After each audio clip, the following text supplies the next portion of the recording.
నమస్కారం, welcome to Suman TV. నేను గీతాంజలి. అందరికీ సాధ్యమయ్యే విషయమే కాదు, దానికి ప్రత్యేకంగా కొన్ని మార్గాలు ఉన్నాయి అని అంటున్నారు శ్రీ శ్రీ శ్రీ ఆదిత్య పరాశ్రీ స్వామివారు. గురుగారు నమస్కారం అండి. నమస్తే. నిజంగా ఈ మధ్య చేతబడి అదే బ్లాక్ మ్యాజిక్ ఇలాంటివి అంటున్నారు, నిజంగా ఉన్నాయా? ఇది ఒక డిఫరెంట్ టైప్ బాణామతి చొల్లంగి ఏదో టైప్స్ ఆఫ్ చేతబడులు అంటున్నారు, నిజంగా ఉన్నాయా? 100% ఉంది. అంటే ఇలా ఇప్పుడు ఒక మనిషిని ఏమంటారు ఏదో వసం చేసుకోవాలనుకుంటారు, ఇంకోటి మరుగు మందు ఇలాంటి టాపిక్స్ అంటారు, నిజంగా అవి వర్కౌట్ అవుతాయా? కెమికల్ రియాక్షన్ అది. ఇప్పుడు డాక్టర్లు కూడా వేరే ఏదైనా ఇయ్యాలని డ్రగ్ మనకి ఇస్తే మనకు రియాక్షన్ అవుతలేదా? అట్ ద సేమ్ పసురులు ఉన్నాయి, చాలా ఉన్నాయి. మనిషిని ఆరోగ్యవంతంగా చేయొచ్చు, అనారోగ్యంగా చేయొచ్చు, మరణం కూడా చేయొచ్చు. ఇప్పుడు పుట్టినవి కాదు కదా, అనాది కాలంగా అప్పుడు పాతకాలం నుంచి వచ్చినవి ఇవి. ఇప్పుడు గోళీలు మందులు ఇవి ఉన్నాయి వల్ల, అప్పుడు అవి లేవు. పసర్లతోనే ఏదైనా చేసేవాళ్ళు కదా, అప్పుడు మరుగు మందులు మరల మందులు అప్పటి నుండి ఉన్నాయి. ఇవి చేతబడులు అంటారా? చేతబడులు ఉన్నాయి, అవి పనిచేస్తాయి, చేసేవాళ్ళు కూడా ఉన్నారు, చేయవచ్చు, చేయించవచ్చు అనేక రకాలుగా. లేవు అనడానికి ఆప్షన్ ఏముంది చెప్పు? చేతబడులు లేవు అనడానికి ఆప్షన్ ఏముంది చెప్పు? ఉంది అనడానికి కోటి ప్రమాణాలు చూపిస్తాను నేనే సాక్ష్యం దానికి. యాజ్ ఏ సన్యాసిగా, ఒక స్పిరిచువల్ గురువుగా మేము మంచిని ఎంత శోధిస్తామో చెడును కూడా అంతే శోధించాలి. డాక్టర్ కావాలంటే ఫస్ట్ వైద్యం తెలవాలి, వైద్యం తెలవాలంటే ఔషధం తెలవాలి, ఔషధం తెలియాలంటే ధైర్యం తెలియాలి, ధైర్యం తెలియాలంటే ఆయన అన్నిటికీ దూరంగా ఉండాలి. అర్థమవుతుందా? కోసేటప్పుడు ఇది బాడీ కదా ఎట్లా కోత అనుకుంటే ఆయన డాక్టర్ కాడు కదా. నేను సన్యాస ధర్మంలో రాకన్నా ముందే ఎన్నో శాస్త్రాలను శోధించాను నేను. ఎన్ని తంత్రశాస్త్రాలు లేవు మనకు? ఎన్నో ఉన్నాయి. సిద్ధనాగార్జున తంత్రంలో చాలా క్లియర్గా ఉన్నది. ఈజీగా చేయొచ్చు, చేతబడి పెద్ద కష్టమేం కాదు. కానీ అది చెడు కదండి, ఇంకొకరు చెడు ఆశించడం అనేది. ఇప్పుడు అమ్మా నేను ఒక మాట చెప్తాను, నీకు రుచిగా కావాలని చెప్పేసి ఒక కేజీ చికెన్ తెచ్చుకుంటావు, దాన్ని కోసేవాడికి డబ్బు కావాలి. కోస్తున్న కోడి యొక్క ప్రాణం నీకు అర్థం కాదు, ఆయనకు అర్థం కాదు. ఆయనకు డబ్బు అవసరం, నీకు చికెన్ అవసరం. అది వ్యక్తిగతమైన స్వార్థం. ఈనాడు పుల్వామా దాడి చేసి అంతమంది సైనికులను చంపేశారు, వాళ్ళకేమొస్తుంది? వాళ్ళకి తెలియదా వాళ్ళ మనసులని?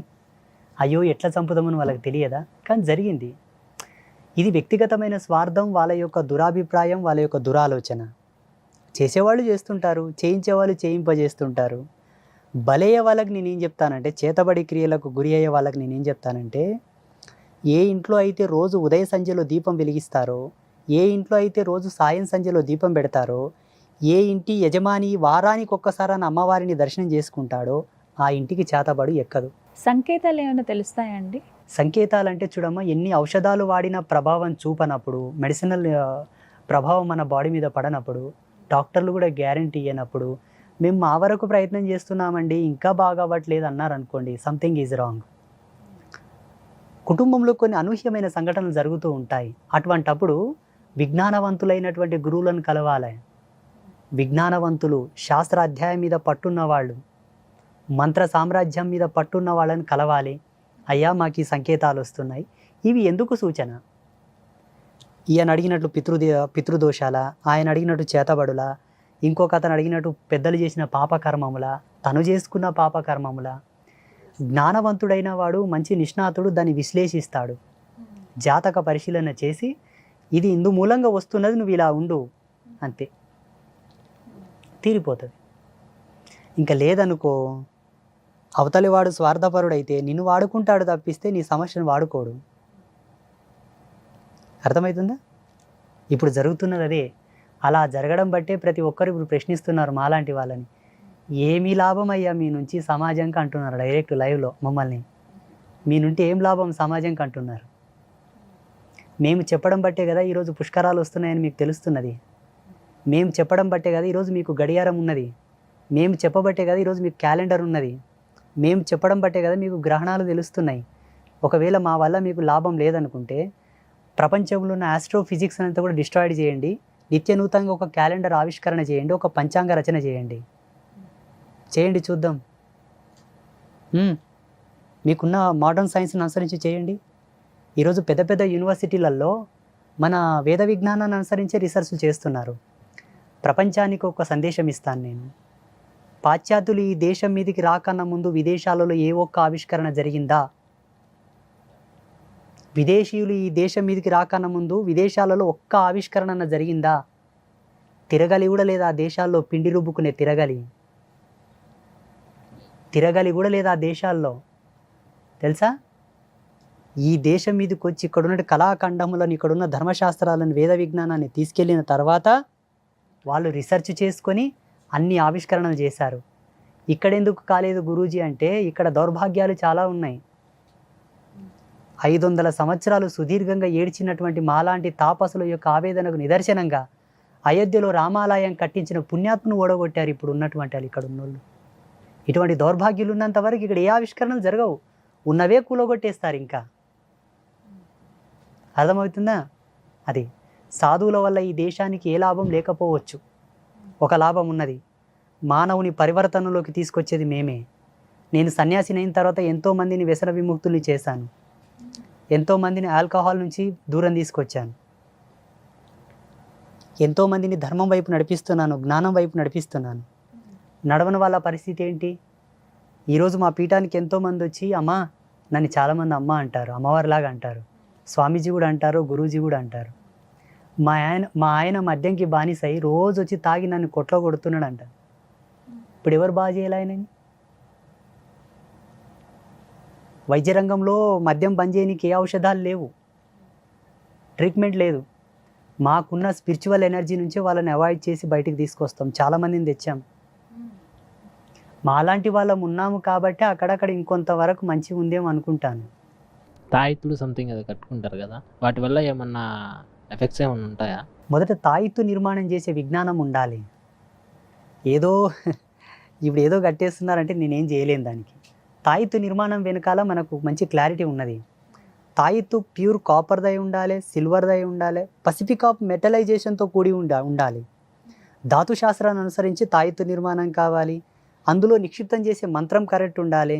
మంత్రంతో పాటు దానికి ఒక పొటెన్షియల్ ఎనర్జీని ఇచ్చేటటువంటి ఔషధాలు వేయాలి, వేర్లు, కొన్ని మూలికలు, కొన్ని పసర్లు వేసి నిర్బంధనం చేసి దాన్ని అభిమంత్రం చేసి కడితే ఎక్సలెంట్గా పనిచేస్తుంది. ఎందుకు పనిచేయదు? అయ్యో, ప్రాణం లేని రాళ్ళే మనకు పనికొస్తున్నప్పుడు అదెందుకు పనిచేయదు? దాని నిర్మాణ శైలి తెలవాలి. ఇప్పుడు ఒక యంత్రము కానీ ఒక మూలిక కానీ కట్టాననుకో, నువ్వు స్నానం చేసేటప్పుడు అది నాని తొందరగా పాడైపోతుంది. గాలి తగిలి, ఎండ తగిలి, ఎవరైనా చూడడం వలన వాటికొక నిర్బంధనము, వాటి యొక్క దాపుకము, వాటి కనుమరుగు చేసే కోణంలోనే ఒక దాంట్లో పెట్టి ఫిల్ చేస్తారు. దాన్ని ఫిల్ చేసి దాన్ని క్యాప్ పెడతాడు. కొన్ని రోజులు అది నీతో ఉండాలని, నీ ఆరా సిస్టమ్ అంతా కూడా ప్యూరిఫైడ్ చేసి నీ మీద ఉన్న నెగిటివ్ ఎనర్జీని అంతా గుంజేసిన తర్వాత ఆటోమేటిక్గా తాయిత్తు ఎగిరిపోతుంది.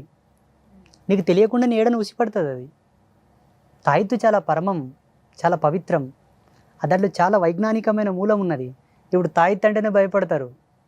వామ్మో తాయిత్తులా. గురుగారు, ఇప్పుడు దెయ్యాలు భూతాలని సైకియాట్రిస్ట్ ఒకలాగా చూస్తారు, ఈ గురువులు మీలాంటి వారు ఇంకొక కోణంలో చూస్తారు. ఎందుకు అలాగా? సైకలాజికల్ సబ్జెక్ట్ అనేది ఏదంటే మానసిక శాస్త్రం, అది మైండ్ రీడింగ్. అది వాళ్ళు కేవలం ఒక పుస్తక పటిమతో వాళ్ళు అయి ఉంటారు. అతను ఒక పుస్తక పటిమతో ఒక అధ్యయనపూర్వకంగా ఆయన ఆ స్థితికి వచ్చి ఉంటాడు. మేము పుస్తక పటిమ చేస్తాం, సాధన చేస్తాం, ధ్యానం చేస్తాం. మేము నేచర్తో కనెక్టివిటీ తీసుకుంటాం. ఫస్ట్ ప్రకృతికి అనుసంధానంగా మా జీవన విధానాలను మార్చుకుంటాం, దానికి అనుగుణంగా బ్రతుకుతాం. అప్పుడు పంచభూతాలు మాలో ఉంటాయి, మేము పంచభూతాల్లో ఉంటాము. పంచభూతాత్మకమైనదే దయ్యాలు, భూతాలు, ప్రేతాలు అన్నీ కూడా, మనము కూడా, జీవరాశులన్నీ కూడా. అన్నప్పుడు మా పట్టు ఎక్కువ ఉంటుందా, వాళ్ళ పట్టు ఎక్కువ ఉంటుందా? ఎంతోమంది వస్తారు మన పీఠానికి, మానసిక పరివర్తనం సరిగా లేని వాళ్ళు చాలామంది వస్తారు మనతోనికి. మేము ఆల్రెడీ సైకలాజికల్ ట్రీట్మెంట్ కూడా చేయించామండి, మేము డాక్టర్లను సంపాదించామండి అని రిపోర్ట్లో సహా వస్తారు మాతోనికి. అంటే ఒక సాధువు యొక్క హీలింగ్ పవర్ ఎలా ఉంటుందంటే ఎన్నో అద్భుతాలను తీసుకొస్తుంది. ఆయన టచ్ అనేది ఎలా ఉంటుందంటే ఆయన హీలింగ్ పవర్ చాలా అద్భుతంగా ఉంటుంది, ఎన్నో అద్భుతాలు జరుగుతాయి. కానీ ఆయన కరెక్ట్ సాధువు అయితే, ఆయన పరిపూర్ణమైన నిష్ణాతుడైతే, ఆడంబరమైన సాధువు అయితే, ఇప్పుడు ఆయన సాధువు ముడితే ఏం కాలేదు కదంటే నేనేం చేయలేను దానికి. బోర్డులో కరెంట్ ఉందంటే ఏలు పెడితే షాక్ కొడుతుంది, లేకపోతే ఆ స్పిరిచువల్ పవర్ ఉండాలి ఆయన లోపల, ఆ ధ్యాన శక్తి ఉండాలా, యోగ శక్తి ఉండాలా, మంత్రశక్తి ఉండాలి.